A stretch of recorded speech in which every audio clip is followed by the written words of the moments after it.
Hey guys, how's it going? It's Alpha here. Thanks for joining me for another Puzzle and Dragons video. I know it's been a quick minute since I got a video out, but I've been pretty busy just for work, for real life work, running a whole lot of half stamina co-op, and also running a bit of stuff in my JP account.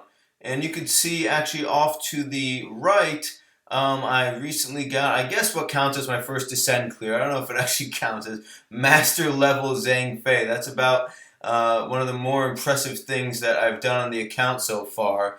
I cruise through all of the normal dungeons, but I'm just not quite able to take out Queen of the Gods and King of the Gods. That's where I'm at. So I'm right at the end. I've done a bunch of the technicals as well, and I've poked around in some of the descents, but I'm just not quite there. I actually have a Razuel as my starting role, and I have her in her ultimate form, and I need 3 more Tamadras to get her fully awoken, and the last 3 awakening spots are all her TPA. So I think once I get her to be a 3-prong monster, I should be able to start taking out descends and everything. My team setup is actually pretty decent there.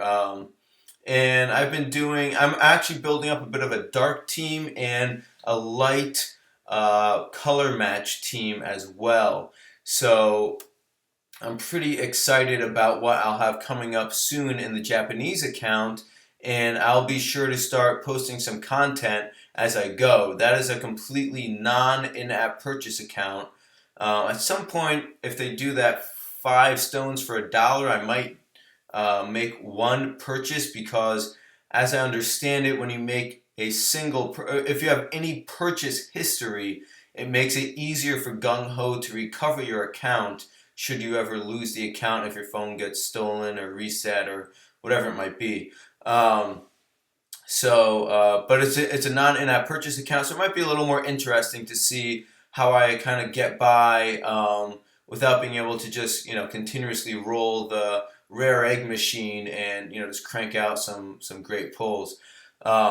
Speaking of which, I do have some pulls lined up in this video, and they will be at about the 9 minute and 40 second mark. I'll put a little shortcut to skip through it, or just tab on over if that's all you're interested in seeing.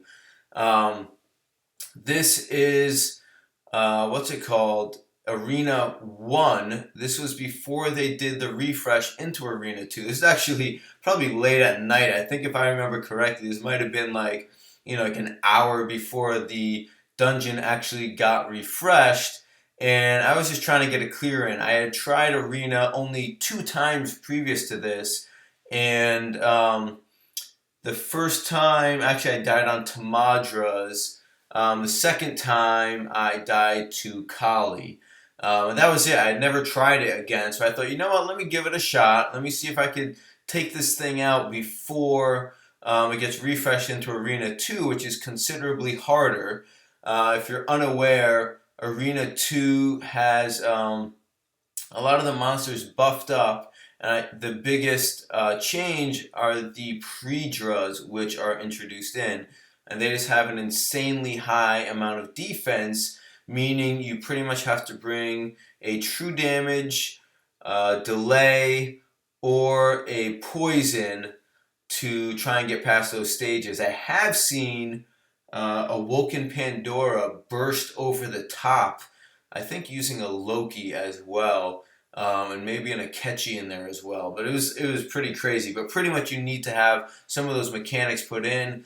Stuff like Divine Queen Hera's preempt is much larger, so this team that I have running here, which is ideal for Arena 1, no longer works for Arena 2 if you were trying to cover all the different scenarios. If you just say, well, if Divine Queen Hera shows up, it's a loss, then you could run it. So at some point, I will tackle Arena 2, but as for right now, it has that shiny new right next to it. I'm in no rush to be doing that. And anyways, let's see what's been going on in pad. So in the Japanese version, they have a new version, which I think is 9.0, which has an extremely new mechanic called skill inheritance. If you kind of don't really know what's going on because you don't follow lots of the official stuff or Japanese stuff, whatever it might be, this pretty much allows you to take an active skill off of a rare egg machine monster, so not a monster point dragon, not a descend boss, but someone that comes out of the realm. You can equip their active skill onto a different monster, and it will add the active skill cooldown, so you have a cumulative cooldown. So, for instance, if you wanted to put a Kali active on, which is a 7-turn cooldown at max skill, and you wanted to put that on a monster that had, let's say, I don't know, Bastet for some reason, who has, I think it's a 5-turn cooldown. Let's just say that's correct. Then she will now have both active skills, but they'll be up at a 12-turn cooldown. So it does add a lot of variety into the sort of teams you could use. Because previously, whereas someone might have had a great active skill, but they were off element, they didn't have enough skill bind resist, so you knew you'd get bound in a dungeon, or whatever it might be, all that kind of stuff can kind of be worked around now. So it allows you to really kind of be a bit more creative as far as how you approach different dungeons and the unique challenges that they each represent. And I kind of feel like that is the real essence of Puzzle and Dragons. And I know kind of it's almost hypocritical to have like an ideal raw dragon team running right next to me and saying, "Oh, I enjoy the problem solving aspect of the game," when you just build such a powerful team that can tackle anything. But I mean, all things being equal, if my skills were a bit better and I could, run less than like ideal teams and tackle great content, I definitely would, because it's a lot more interesting. And when people post those sorts of videos on YouTube, I always like them because they're just, I don't know, just more interesting to watch. You can only watch Raw Dragon stomp stuff so many times, right? So let's see.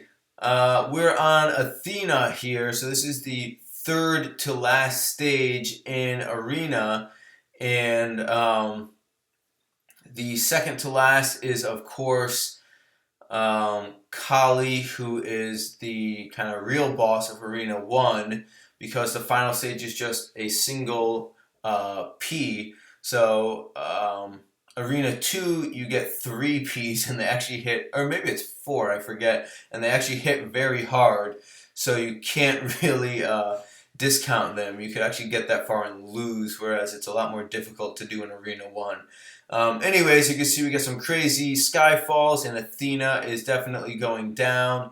Unfortunately, since it took more than one turn to take Athena out, we no longer have Indra's shield up, which means that puts us in a bit of a tight spot, because we have to hit, I believe, about 14 million damage in order to not be dead here. So Kali, and it would have been much better to get a dark Kali so we have the elemental advantage. But Kali has about 21 million hit points and a 50% shield on the first turn. If you don't get her below 35%, she will just kill you. She does like about 100,000 damage, maybe a bit more, something like that. So you can actually survive with the right latent defense if you have a an Indra shield up. But of course, my Indra shield is not up. We do manage some TPAs. The Skyfalls aren't too great, and as a result, we kind of die. So that's kind of a bummer. But I'll tackle Arena at some point. I still haven't done it. Like I say in a bunch of the videos, I'm not the best pad player. I know Arena's been tackled so many times by so many different teams, but I'm not quite there. I'll get there eventually, though. I'm working on it.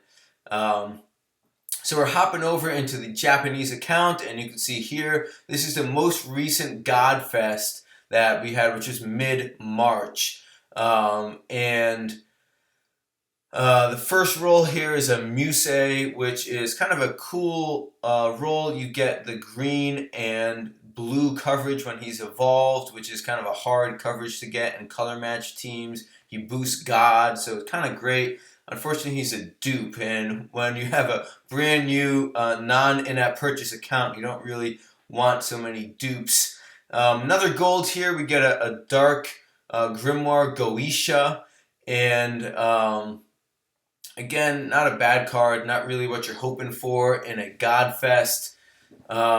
So it is what it is. She might find a way onto some of the dark teams I'm building. We get another gold plus out of here, and that would be Red Sonja, who, interestingly enough, I've actually never pulled on my North American account, despite pulling in way too many Godfests. And you can see this is the one where everyone was coming out with a plus 40 attack. It was part of the, I think it was part of the 40 million download event, maybe something like that, or I don't think it was the 4-year anniversary. Whatever it was, we get a silver egg here, and we get a Sleeping Beauty, which, as much as the fairy tale girls kind of haunt my North American account, it's kind of welcome to have a dark bind clear, or really any kind of bind clear on a brand new account here. So I'll say that's a thumbs up for a silver. And our final pull here, a gold egg, and we get a dark Kali on a non-in-app purchase account that's only rolled maybe, I don't know, like a dozen times total.